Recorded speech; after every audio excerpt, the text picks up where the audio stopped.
Senhor esteja convosco. Ele está no meio de nós. Proclamação do Evangelho de Jesus Cristo segundo João. Glória a vós, Senhor.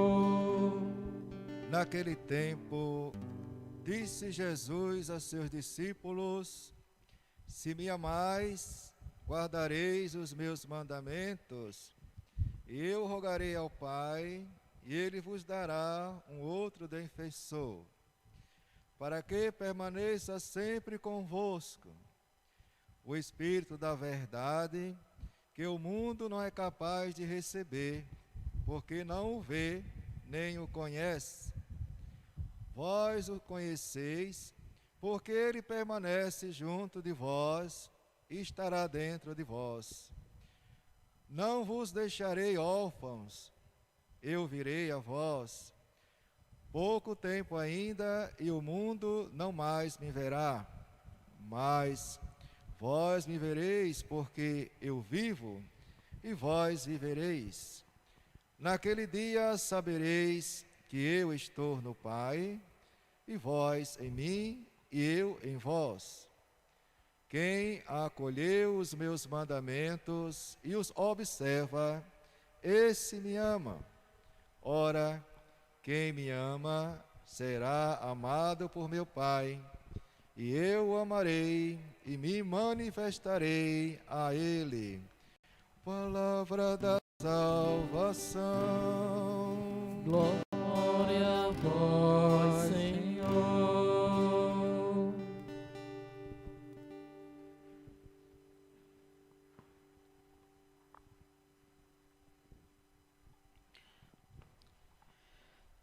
Nesse tempo que estamos celebrando o sexto domingo de Páscoa, já nas vésperas do Pentecostes. Próximo domingo, a Ascensão do Senhor, e em seguida, Pentecostes, pedimos o Espírito Santo sobre nós. Você que está em casa, reze pedindo o Espírito Santo sobre você, sobre a sua família. O Espírito de Pentecostes, o Espírito Santo, o Espírito que ilumina, o Espírito Consolador, o Espírito que nos faz entrar na intimidade com o Pai, o Espírito de Deus. Vem, Espírito, sobre nós. Clamamos Tua presença, inunda nosso ser, nosso coração, nossas vidas. Vem, Espírito Santo. Espírito, Espírito, que desce como fogo, vem como em Pentecostes e enche-me de novo. Espírito, Espírito, que desce como fogo, vem como em Pentecostes e enche-me de novo. Vem como em Pentecostes, Espírito Santo, inundar nosso coração, dar-nos a paz, acalmar a tempestade que é em nós e fazer com que estejamos seguros no seguimento de Jesus, na direção de Jesus. Vem, Espírito de Deus, nós clamamos Tua presença, inunda o nosso ser. Amados irmãos e irmãs, nesse domingo sexto, celebramos Jesus que está para subir ao Pai, para sentar-se à direita de Deus Pai. Como vamos celebrar no próximo domingo, que é o domingo da Ascensão, Jesus sobe e senta-se à direita de Deus Pai, a ascensão do Senhor. E antes de subir, Jesus deixa o testamento, confia o testamento dele aos discípulos. E o testamento de Jesus consta de 2 itens. O primeiro item é uma ordem e o segundo item é uma promessa. A ordem desse testamento de Jesus confiado aos discípulos é a ordem do amor.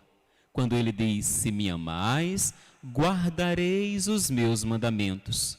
Amar a Jesus e provando este amor guardando seus mandamentos. E os mandamentos de Jesus não são como os mandamentos antigos, uma lei pesada, que consiste apenas em obedecer regras, uma lei seca e obrigatória. Os mandamentos de Jesus não são esses. O mandamento de Jesus é um mandamento novo que consiste em amar. E se prova que ama a Jesus guardando este mandamento. E o mandamento que Jesus deixa é o Espírito Santo presente em cada coração. Não mais a lei obrigatória seca no coração para obedecer regras, mas a lei nova é a lei do Espírito de Deus presente em cada coração. E esse Espírito Santo nos faz viver na intimidade com Deus, aderir interiormente a Jesus por um ato de amor. Assim, quem me ama guardará os meus mandamentos. Esse é o primeiro item desse testamento que Jesus confia aos seus discípulos. O segundo item é a promessa.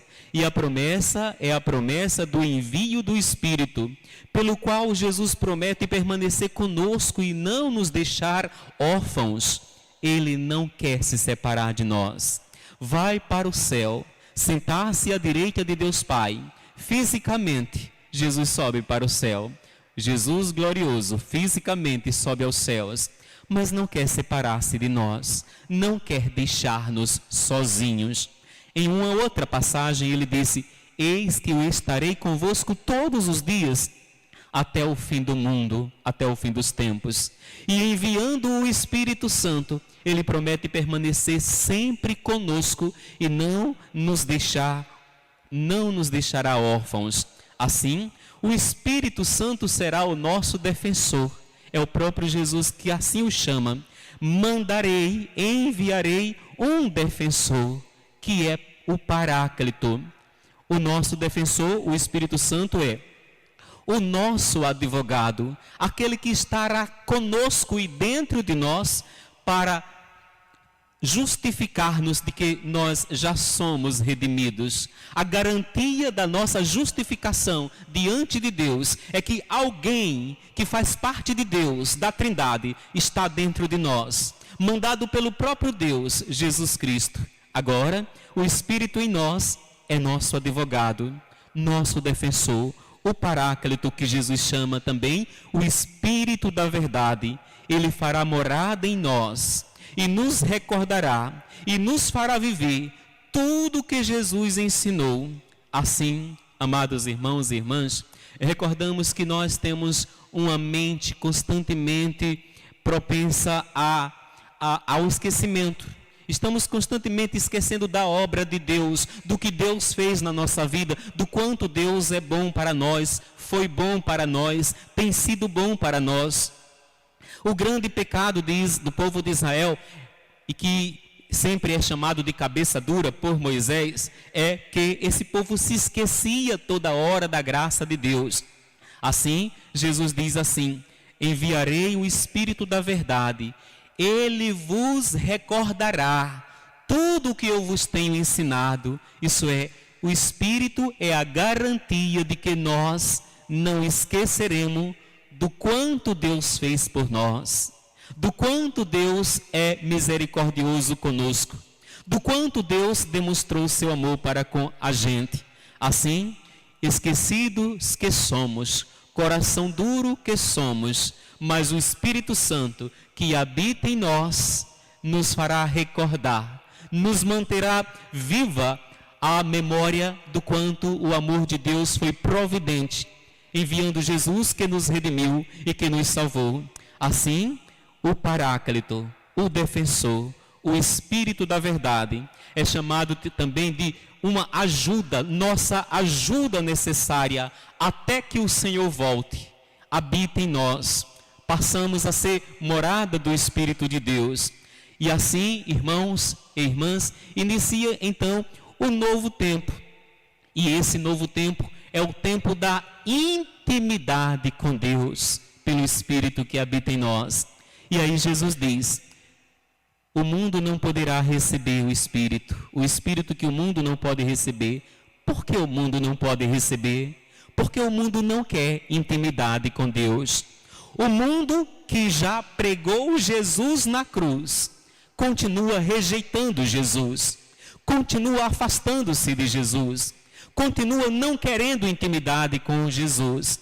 E se o mundo não quer intimidade com Deus, também não poderá receber o Espírito que nos faz íntimos de Deus. Por isso Jesus fala nesse Evangelho: derramarei sobre vós o Espírito Santo.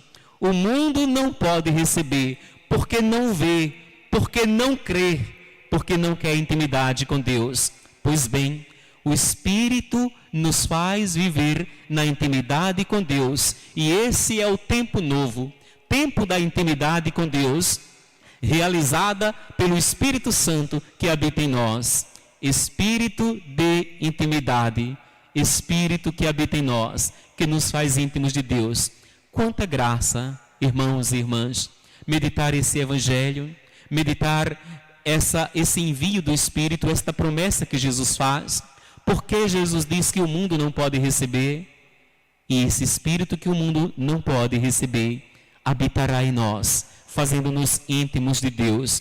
Assim, amados irmãos e irmãs, meditamos o Evangelho de hoje, que foi extraído do Evangelho de João, capítulo 14, versículo do 15 ao 21.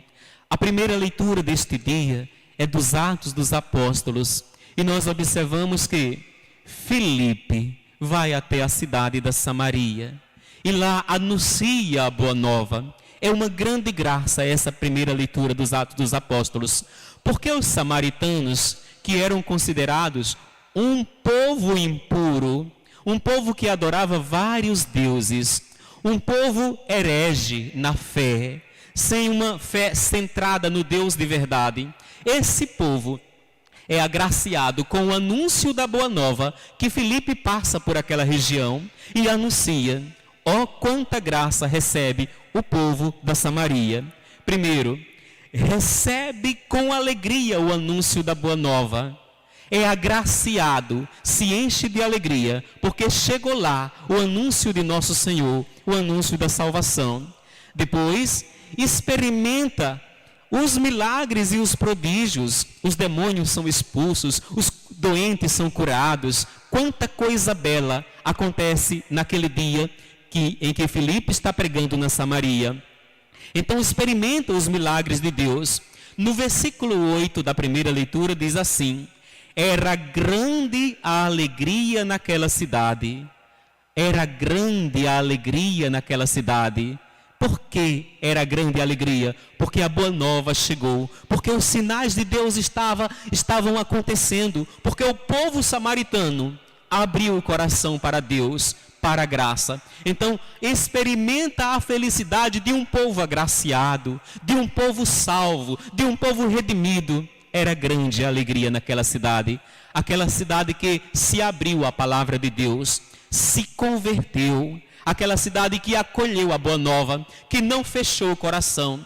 Tão considerada uma raça excluída pelos judeus, os samaritanos eram considerados impuros, uma raça indecente, herege, mas acolheu de primeira a boa nova, com o coração aberto para a graça. Era grande a alegria naquela cidade. Depois recebem também o batismo. E depois é enviado lá os apóstolos João e Pedro. E João e Pedro impõem as mãos para que eles recebam também o Espírito Santo. Observem, aqui a gente vê claramente o sacramento do crisma, em que os cristãos se batizam e logo depois o bispo, apóstolo, vem impor as mãos para que receba o Espírito Santo. Nas primeiras comunidades, lá na Samaria, isso aconteceu, quando Pedro e João vão e impõem as mãos para que os samaritanos também recebam o Espírito Santo.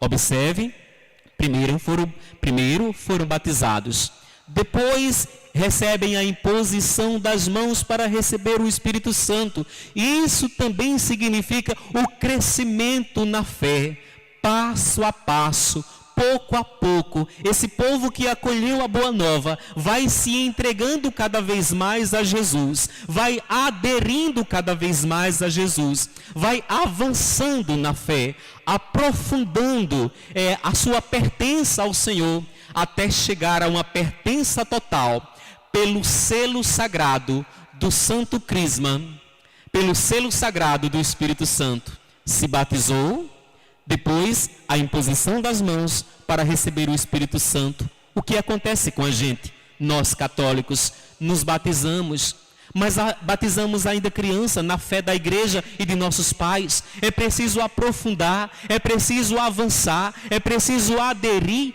para uma pertença total a nosso Senhor. Aí vem a crisma, o sacramento do crisma, em que o bispo impõe as mãos para que a gente, pelo selo do Espírito Santo, através desse sinal sacramental, a nossa pertença seja total ao Senhor, pouco a pouco, aprofundando-se na pertença total ao Senhor. Quanta bênção, quanta graça para o povo da Samaria e para nós que assim vivemos e meditamos. A segunda leitura é da carta de São Pedro, 1 Pedro capítulo 3, versículo 15 ao 18. Nessa segunda leitura, Pedro começa dizendo assim: santificai em vossos corações o Senhor Jesus Cristo, e estáis sempre pronto a dar razão da vossa esperança a todos aqueles que vos-la pedir. Santificai em vossos corações o Senhor Jesus. Pensemos, como vamos santificar no coração da gente o Senhor Jesus? E eu digo, meus irmãos e irmãs, vivendo na presença. Uma palavra que talvez a gente tenha esquecido é essa palavra, a presença. Estar na presença, viver na presença. Santifica-se Jesus no coração da gente, vivendo na presença, na vontade de Deus, na graça, na fé, na intimidade com Deus, a intimidade que nos dá o Espírito Santo, que nos faz íntimos de Deus. Então, na intimidade com Deus, desse modo, estaremos testemunhando a nossa pertença total ao Senhor. E assim, com essa vida de santidade, de obediência, de intimidade, na graça, na presença, estaremos santificando Jesus no coração da gente. Ele que habita no coração da gente. Veja o que Paulo diz: santificai o Senhor Jesus em vossos corações. Então, estar na presença, viver na presença. Assim, querido católico, procure estar na presença, viver na presença, ser perseverante na fé. E assim, estar pronto também para dar a razão da sua fé, que Pedro fala aqui: aqueles que vos pedir, dê a razão da sua fé, isto é, cresça no conhecimento de Deus. E dá a razão da sua fé com mansidão e respeito, sem se enraivar, sem querer que os outros acreditem em você a pulso, sem fazer proselitismo, sem forçar os outros a seguir você, sua ideia. Sabe por quê? Porque quem experimentou a graça de Deus foi você. Sendo você aquele que experimentou, é você que tem a convicção. Então, você vai testemunhar com alegria. Tem gente que vai acreditar e tem gente que não vai acreditar. Não precisa se enraivar. Não precisa querer que o outro acredite a pulso em você. Basta que você continue com a sua alegria de ser cristão, para que com a sua alegria e convicção interior, você contagie, sem querer que o outro lhe siga a pulso.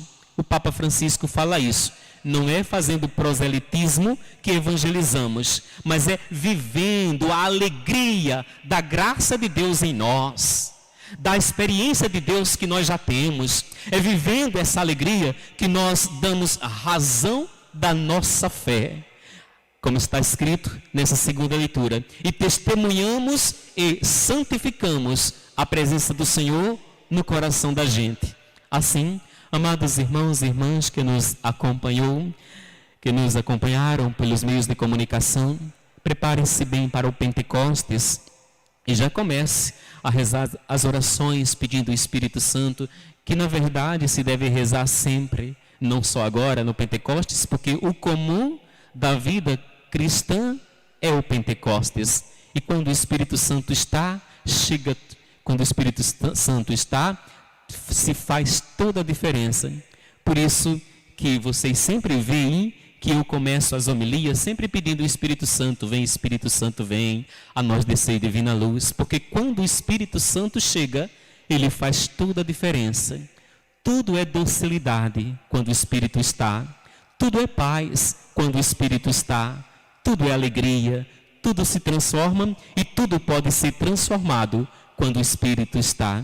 Por isso, reze pedindo o Espírito Santo durante essa semana e a outra semana também, porque já estamos caminhando para o Pentecostes, em que Jesus já começa a dizer: vou para o céu. Próximo domingo a gente celebra essa ida do Senhor para o céu. Mas o Espírito Santo vem de hoje a 15